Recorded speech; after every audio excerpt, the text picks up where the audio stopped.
Pondicherry university से MCA course का complete admission process आज की इस वीडियो में डिस्कस करने जा रहे हैं। पौंडीचेरी बहुत ही बड़ी यूनिवर्सिटी है जिसके अंदर बहुत सारे कॉलेजेस एफिलेटेड हैं, लेकिन यहाँ पे मेन कैंपस में एमसीए कोर्स और इसके होने वाले कैंपसेस में एमसीए कोर्स का कंप्लीट एडमिशन प्रोसेस आज हम इस वीडियो में डिटेल में समझेंगे। किस तरीके से आपको यहाँ पे एडमिशन मिलता है। ये एक सेंट्रल यूनिवर्सिटी है और सेंट्रल यूनिवर्सिटी के अंदर एडमिशन होता है यूटीपीजी के स्कोर के बेसिस पे। तो यहाँ पे किस तरीके से एडमिशन होगा ध्यान से समझेंगे, देखते हैं क्या क्या है इनका एलिजिबिलिटी क्राइटेरिया। एलिजिबिलिटी क्राइटेरिया जानना बेहद जरूरी है क्योंकि अगर आप एलिजिबल नहीं तो ये वीडियो देखने का भी कोई सेंस नहीं बनता। तो देखिए एलिजिबिलिटी क्राइटेरिया अगर आप यहाँ पे देखते हैं, BCA, computer science, information technology, bachelors degree in commerce, corporate sector, किसी भी सेक्टर से हो, अगर आपके पास सब्जेक्ट रहा है मैथमेटिक्स, बिजनेस मैथमेटिक्स का statistics with computer application as one of the subject, और bachelor degree science mathematics statistics as one of the subject, तो आप लोगों को 55% ग्रेजुएशन के अंदर होने चाहिए।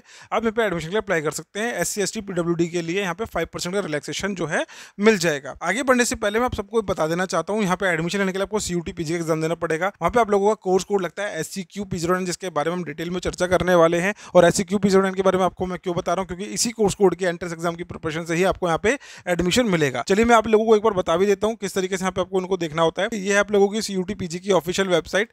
यहाँ पे आप लोगों को पौंडीचेरी यूनिवर्सिटी का नाम देखने को मिलेगा। इसका एप्लीकेशन फॉर्म आता है एंड ऑफ दिसंबर के अंदर या फिर फर्स्ट वीक ऑफ जनवरी में आप लोगों को इसका एप्लीकेशन फॉर्म देखने को मिल जाएगा। जैसे ही एप्लीकेशन फॉर्म आएगा मैं आप लोगों को अपडेट जरूर दूंगा और किस तरीके से एप्लीकेशन फॉर्म फिल करते हैं वो भी आपको जरूर समझाऊंगा। ठीक है, तो आप यहाँ पे देख सकते हैं SCQ P09 यहाँ पे मेंशन है। इन्होंने क्या करा है, एमसीए कोर्स SCQ P09, और ये एलिजिबिलिटी क्राइटेरिया आपको फुलफिल करना होगा। तो ये कोर्स कोड आपको कब देखने को मिलता है, जब आप इनका एप्लीकेशन फॉर्म फिल करोगे ना CUT PG का, तो वहाँ पे जैसे आप पौंडीचेरी यूनिवर्सिटी और उसका कोर्स सेलेक्ट करते हो MCA, आपके सामने ये SCQ P09 वहाँ पे देखने को मिल जाएगा। और पौंडीचेरी यूनिवर्सिटी की ये है ऑफिशियल वेबसाइट। यहाँ पे आप लोगों को इंपॉर्टेंट अपडेट्स मिलती रहेगी और इसका लिए आपको सेपरेट एप्लीकेशन फॉर्म फिल करना ही होगा। अगर आप ये सोच रहे हैं कि मैंने CUT PG का एग्जाम दे दिया है तो मेरा काम चल जाएगा, लेकिन ऐसा नहीं है। आपको साथ में CUT PG का एप्लीकेशन फॉर्म फिल करने के बाद भी यहाँ पे जो है इनका एप्लीकेशन फॉर्म फिल करना बेहद जरूरी है। और यहाँ पे काफी सारे जो है इनके कैंपस है, एफिलेटेड हैं। कैंपसेस के बारे में बात करें तो करेकल कैंपस है, port Blair campus, Lakshadweep campus, ये 3 कैंपस इनके होते हैं। बाकी इनके जो है एफिलेटेड कॉलेजेस होते हैं। कम्युनिटी कॉलेज के बारे में बात करें तो पुदुचेरी में इनका कम्युनिटी कॉलेज है और दूसरा माहे के अंदर अवेलेबल है। एमसीए कोर्स इनका जो है फोकस्ड है करिकुलम को लेकर, data analytics, artificial intelligence and network computing को लेकर।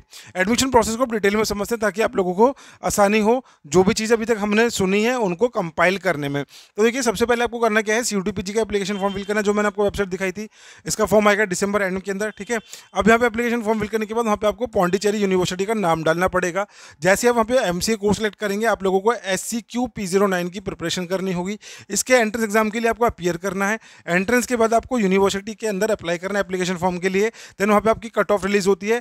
कट ऑफ रिलीज होते के साथ ही आप लोगों का अगर रिजल्ट में नाम आता है तो आपका डॉक्यूमेंट्स की वेरिफिकेशन होगी, आपकी सारी डिटेल्स देखी जाएंगी और क्रॉस चेक करने के बाद आपको फाइनल फी पेमेंट करनी पड़ेगी पौंडीचेरी यूनिवर्सिटी के अंदर अप्लाई करने के लिए। आई होप आप लोगों को ये प्रोसेस समझ में आ गया होगा। जो भी अभी तक हमने समझा है A to Z इन्फॉर्मेशन आपके दिमाग में बैठ गई होगी। अब इनके जो 2 कैंपस है, यानी कि पुदुचेरी कैंपस के अंदर 75 सीट्स अवेलेबल है, 2 साल का ड्यूरेशन होने वाला है कोर्स का। करेकल कैंपस के अंदर इनका 50 सीट जो है टोटल अवेलेबल है। तो सीट इनटेक इनका कुछ इस तरीके से आप लोगों को देखने को मिलेगा। फीस स्ट्रक्चर के बारे में बात कर लेते हैं तो फर्स्ट सेमेस्टर की आप लोगों की फीस होगी 34,342, सेकंड सेमेस्टर की 3,000 एंड थर्ड सेमेस्टर की हो जाती है 30,000। देन उसके बाद फोर्थ सेमेस्टर की 3,000 आप लोगों की जो है फीस हो जाती है। तो ओवरऑल फीस के बारे में बात करें तो अराउंड 70,000 के आसपास आप लोगों का जो है टोटल MCA कोर्स का यहाँ पे लगने वाला है। तो कोर्स आप लोगों का जो है ओरिएंटेड है आप लोगों को, जैसे मैंने बताया, AI के लेके, डेटा एनालिटिक्स को लेके और क्लाउड कंप्यूटिंग को लेके काफी ज्यादा जो है फोकस्ड आपका करिकुलम देखने को मिलने वाला है। तो पौंडीचेरी यूनिवर्सिटी के हमने सीट्स, फीस स्ट्रक्चर सब कुछ देख लिया है और हम SCQ P09 के एंट्रेंस एग्जाम का सिलेबस अच्छे से समझने की कोशिश करेंगे कि किस तरीके से आपको एंट्रेंस एग्जाम की प्रिपरेशन करनी है, एंट्रेंस एग्जाम के लिए क्या क्या चीजें पूछी जाती है। तो यहाँ पे सबसे पहले इस कोर्स कोड को आप दिमाग में डाल लीजिए। अगर MCA में एडमिशन चाहिए तो SCQ P09 ही आप लोगों को जो है CUT PG एग्जाम में अच्छे से पढ़ना है। अब इस एग्जाम के पैटर्न के बारे में बात करते हैं। मैं अकॉर्डिंग टू 2024 बात कर रहा हूँ, 25 में भी यही रहने वाला है, यही चल रहा है, काफी टाइम से मैं देख रहा हूँ। लेकिन सिलेबस के अंदर मैं आपको बताता हूँ 2024 के अंदर थोड़े से स्लाइड चेंजेस इन्होंने स्टार्टिंग में करे थे, बाद में उसको इन्होंने रिप्लेस कर दिया। यानी कि पहले इन्होंने क्या करा, DSA और कोर जो कंप्यूटर्स है वो भर दी थी, लेकिन स्टूडेंट्स ने बोला कि हम इतना डिटेलिंग में नहीं पढ़ के आए, अदर बैकग्राउंड वाले स्टूडेंट्स नहीं पढ़ पा रहे थे सिलेबस को। तो उन्होंने क्या करा, यहाँ पे 3 सेक्शन के अंदर एग्जाम को डिवाइड करा, मैं आपको अभी दिखा दूंगा। तो करेक्ट आंसर पे आपको यहाँ पे जो है 4 मार्क्स मिलेंगे। 75 टोटल क्वेश्चन आप लोगों से पूछे जाएंगे। पहले यहाँ पे जो है आपके 100 क्वेश्चन आ रहे थे, अब इसको 75 कर दिया गया है, डोमेन स्पेसिफिक पूछा जा रहा है जो भी पूछा जा रहा है। देन उसके बाद -1 का आप लोगों का डिडक्शन होता है, नेगेटिव मार्किंग रहती है। 105 मिनट का आपका एग्जाम होने वाला है। इंग्लिश और हिंदी दोनों में ही आप अपना जो है एग्जाम अपना दे सकते हैं। फाइन, ये चीज़ आप लोगों को समझ में आ गया एग्जाम के पैटर्न के बारे में। SCQ P09 जैसी आप ऑप्ट करेंगे आपको 75 क्वेश्चन मिलेंगे आपके एग्जाम के अंदर। अब ये 75 क्वेश्चन बहुत ही यहाँ पे आप लोगों को टफ देखने को मिलने वाले हैं, क्योंकि 75 क्वेश्चन के लिए आप लोगों को जो सिलेबस मिलने वाला है बहुत ही ज़्यादा वास्ट मिलने वाला है। चलिए अब बात करते हैं इसके सेक्शंस के बारे में। जैसे कि मैंने आपको बताया कि भाई सिलेबस पे काम करा गया है। तो यहाँ पे फर्स्ट सेक्शन होता है आप लोगों का थिंकिंग एंड डिसीजन मेकिंग, जो कि लॉजिकल रीजनिंग एनालिटिकल रीजनिंग का पार्ट होता है। दूसरा है आप लोगों को मैथमेटिक्स आप लोगों से पूछी जाती है। अब क्लास 12th की मैथमेटिक्स होती है थोड़ी सी एडवांस लेवल के अंदर। अब तीसरा सेक्शन होता है आप लोगों के 75 क्वेश्चन के अंदर कंप्यूटर। अब यहाँ पे आप सोचेंगे 3 सेक्शन है तो 75 को हम जो है 3 पार्ट में डिवाइड कर देंगे, 25-25-25। तो ऐसा नहीं है, यूनिफॉर्मली डिवाइड नहीं होता। आप लोगों से कहीं से भी कुछ भी पूछा जा सकता है और ये वेरी करता है। कभी रीजनिंग के कम क्वेश्चन आते हैं, कभी मैथ्स के ज़्यादा आ जाएंगे, कभी कंप्यूटर्स के उससे भी ज़्यादा आ जाएंगे। तो ये ऐसा कुछ फिक्स नंबर ऑफ क्वेश्चंस नहीं है तीनों सेक्शंस के अंदर। आपको तीनों ही सेक्शन के अंदर अपने आप को मास्टर करना ही पड़ेगा। You have to excel yourself in these 3 sections. अब बात करते हैं सबसे पहले सेक्शन के बारे में, जो कि है आप लोगों का लॉजिकल रीजनिंग वाला पार्ट। इसके अंदर आपको creative thinking, unfamiliar relationships, verbal reasoning, finding patterns, trends and assessment of figures and diagram पढ़ना होगा। अभी हम इस सिलेबस को और अच्छे से गो थ्रू करें, मैं आप लोगों को बोलना चाहूँगा जो भी स्टूडेंट एमसीए के एंट्रेंस एग्जाम की प्रिपरेशन करना चाहते हैं वो हायर एजुकेशन के साथ जुड़ के इसके एंट्रेंस एग्जाम की प्रिपरेशन काफ़ी अच्छे से कर सकते हैं। हम मोर देन 35 यूनिवर्सिटीज़ को कवर कर रहे हैं सिंगल एग्जाम के अंदर। और आपको जान के हैरानी होगी कि अभी सभी यूनिवर्सिटीज़ जो है CUT PG के एग्जाम के बेसिस पे एडमिशन नहीं ले रही है। जैसे कि जामिया मिलिया इस्लामिया यूनिवर्सिटी आज की डेट में भी अपना खुद का एंट्रेंस एग्जाम कंडक्ट कराती है। इसके अलावा IP यूनिवर्सिटी जो कि दिल्ली की स्टेट गवर्नमेंट यूनिवर्सिटी है, यहाँ पे भी आपको आज की डेट में MCCT का एग्जाम देना पड़ता है। इसके अलावा बहुत सारी ऐसी यूनिवर्सिटीज़ है जो आप लोगों को अपने खुद के एंट्रेंस एग्जाम के बेसिस पे एडमिशन देती है। तो हम उन सभी यूनिवर्सिटीज़ का एक सिलेबस यहाँ पे कवर कर रहे हैं ताकि आप लोगों को कॉन्फिडेंस मिले, 1-on-1 इंटरेक्शन मिलता है हमारी फैकल्टीज़ के साथ, डेली लाइफ क्लासेस, सभी आपके डाउट सॉल्व करे जाते हैं रिगार्डिंग द एडमिशन प्रोसेस। और आप लोगों का कोई भी रिगार्डिंग द लेक्चर डाउट है तो हमारे फैकल्टीज़ के साथ कनेक्ट करके आप उसको क्लियर कर सकते हैं। तो देर किस बात की, अभी जाइए डिस्क्रिप्शन में इसका आपको लिंक मिल जाएगा। आप 2 इंस्टॉलमेंट में भी कोर्स को जो है परचेज कर सकते हैं। और अगर आप 1 टाइम पेमेंट करते हैं तो आपको ये हमारा एक स्पेशल डिस्काउंट में मिल सकता है। तो आपको करना क्या है, हायर एजुकेशन की एप्लीकेशन डाउनलोड करिए, डेमो क्लासेस को देखिए, डिस्क्रिप्शन में आपको डेमो का फॉर्म भी दे दिया है, आप उस फॉर्म को फिल करिए। हमारे काउंसलर्स आप लोगों को प्रॉपर हेल्प करेंगे आपके ड्रीम यूनिवर्सिटी में एमसीए कोर्स में एडमिशन लेने के लिए। चलिए बात करते हैं अपने सिलेबस की तरफ वापस से जाते हैं। अब बात करते हैं रीजनिंग के बारे में जो कि हम बात कर रहे थे। तो यहाँ पे आप लोगों को एक ही सेक्शन के अंदर बहुत सारे टॉपिक्स इन्होंने इजीली मेंशन कर दिए, लेकिन यहाँ पे समझना पड़ेगा ये सेक्शन बहुत ही वास्ट है। अगर हम रीजनिंग के बारे में बात करें, geometrical design and identification, then ऊपर आप देखेंगे यहाँ पे फिगर्स एंड डायग्राम्स हो जाता है। सैलोजिज्म आप लोगों से यहाँ पे पूछा जा रहा है। देन यहाँ पे आपको नंबर सीरीज और आपका वर्ड एनालॉजी, काफ़ी सारे टॉपिक्स जो है इन्होंने मैंशन यहाँ पे कर दिए। जैसे कि देखेंगे यहाँ पे letters, words, number and figures, इसके अंदर भी आपको डिफ्रेंशिएट करने के लिए आपको क्वेश्चन आंसर पूछे जाएंगे। तो एक तरीके से लॉजिकल रीजनिंग का सेक्शन भी अपने आप में काफ़ी ज़्यादा जो है टॉपिक्स को लेके चल रहा है। सेकंड सेक्शन आपका होता है मैथमेटिक्स का, जिसके अंदर आप लोगों से क्लास 12th की मैथमेटिक्स का एक हायर वर्जन पूछा जाएगा। थोड़ा सा ऑफकोर्स आप लोगों ने काफ़ी टाइम से नहीं पढ़ा होगा, क्योंकि अगर आप किसी भी ग्रेजुएशन फील्ड से आ रहे हैं तो इन टॉपिक्स को वो फर्स्ट सेमेस्टर में कवर कर लेते हैं। और काफ़ी टाइम तो स्टूडेंट्स को फर्स्ट सेमेस्टर में भी देखने को नहीं मिलता। बहुत सारी यूनिवर्सिटीज़ जो है आज की डेट में डिस्क्रीट मैथमेटिक्स पढ़ा रही हैं।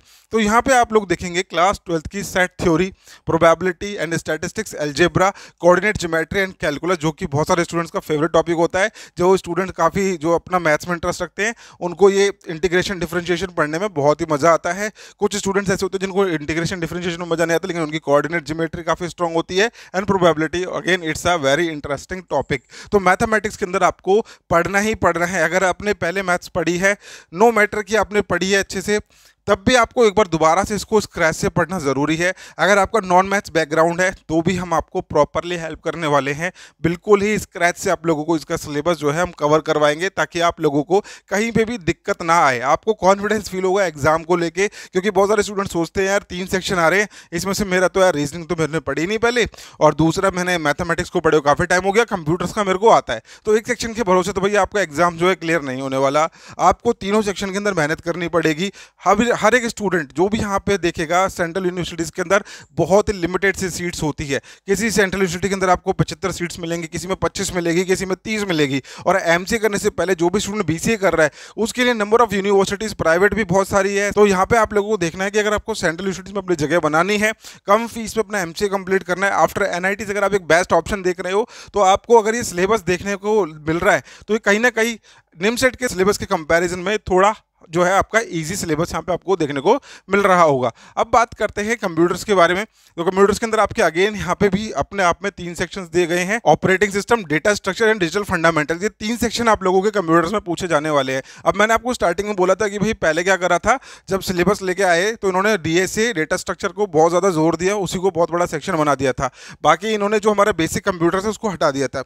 लेकिन बाद में स्टूडेंट्स ने बोला कि भाई हम जो है नहीं कर पाएंगे इतना, तो यहाँ पे सिलेबस दोबारा से आपका चेंज करा गया और अगेन आप लोगों का बैक टू बेसिक्स एक जो है सिलेबस बनाया गया। अब यहाँ पे आप देखेंगे operating system, it's a part of your computer fundamentals. इसमें आप लोगों को कुछ भी प्रैक्टिकल चीज़ नहीं है, कोई कोडिंग की बेसिक नॉलेज नहीं चाहिए। बहुत सारे स्टूडेंट सोचे कि मेरे कोडिंग नहीं आती, मैं एग्जाम नहीं दे पाऊंगा, लेकिन यहाँ पे कोडिंग के बारे में कुछ पूछा ही नहीं जा रहा। It's only a fundamental thing, functions हो गया, प्रोसेसेस हो गया। और अगर आपके पास क्लास 12 के अंदर आईपी या फिर कंप्यूटर साइंस रहा है तो आप इजीली इस सेक्शन को एक्सेल कर सकते हैं। लेकिन अगर आपने काफ़ी टाइम से नहीं पढ़ा, नो वरीज, हमने ये सारे के सारे टॉपिक्स के ऊपर हमारे पास अपनी क्लासेस करवाई हैं। आपको यहाँ पे हम प्रॉपर सपोर्ट देने वाले हैं। Types of memory, virtual memory, file system, DOS, Unix, Windows, ये सभी जो पार्ट है ऑपरेटिंग सिस्टम के पार्ट है, जिसको हमने काफ़ी अच्छे से जो है क्लियर करा है। डेटा स्ट्रक्चर के बारे में बात कर लेते तो डीएसए की आप लोगों को जो है नॉलेज होनी चाहिए। इसको लेके भी हमने डिटेलिंग के अंदर एक एक चीज़ को पढ़ाया है। और डेटा स्ट्रक्चर के साथ साथ में डेटा स्ट्रक्चर का यूज़ कैसे करते हैं उसका प्रैक्टिकल भी हमने जो अपनी क्लासेस में आप लोगों को करके दिखाया है, ताकि अगर आप एक बार प्रैक्टिकल ही देख लेंगे तो आप लोगों को आंसर करने में काफ़ी ज़्यादा आसानी यहाँ पे हो जाती है।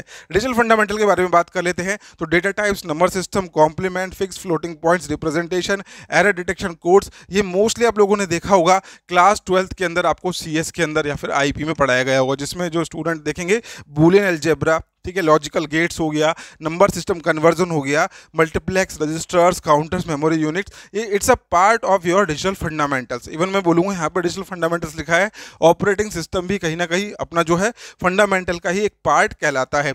तो ये 3 सेक्शन है जिनके अंदर आप लोगों को मेहनत करनी है। अब आप लोगों को बताना है कमेंट सेक्शन में आपका कौन सा फेवरेट सेक्शन है जो आप लोगों को ईजी लग रहा है, आप अच्छे से कर सकते हैं। और इवन अगर आपने कोई भी चीज़ ऐसी है जो कि बहुत टाइम से नहीं पढ़ी है, आप लोगों के पास कम से कम भी 7 से 8 महीने का टाइम है। आप किसी भी स्टेज पे इस वीडियो को देख रहे हो, अगर आज की डेट में भी आप देख रहे हो और एग्जाम के अंदर 20 दिन भी रह गए हैं, तो भी आपको गिव अप नहीं करना। आपको एक एक्सपीरियंस के तौर पे ही चाहे देख लीजिए, लेकिन आपको एग्जाम जरूर देना चाहिए। काफ़ी सारे स्टूडेंट तो एडमिशन को छोड़ के सिर्फ और सिर्फ एक्सपीरियंस के बेसिस पे भी अपना एंट्रेंस एग्जाम देना चाहते हैं। तो आप लोगों को यहाँ पे अच्छे से तैयारी करनी है। डेफिनेटली 100% आपको एडमिशन मिल सकता है अगर आपने इस पर जोर दिया है। एप्टीट्यूड का सेक्शन है, ये हर आप लोगों को एग्जाम में देखने को मिलेगा ही मिलेगा, it's a very common thing. लेकिन अगर आप अपनी फील्ड में अगर जाना चाह रहे हो, एमसीए करना चाह रहे हो, तो आपको अपने बेसिक्स जो है अच्छे से आने चाहिए। बस इतना सा एग्जाम की स्ट्रेटेजी है। आई होप ये वीडियो आप लोगों को यूजफुल लगी होगी। अगर आपको इस वीडियो को देख के एडमिशन प्रोसेस समझ में आ गया है या फिर कोई भी डाउट है, क्वेरी है, तो आप कमेंट सेक्शन में जरूर मेंशन कर देना। मिलते हैं नेक्स्ट वीडियो के अंदर। Bye bye, take care, thank you so much.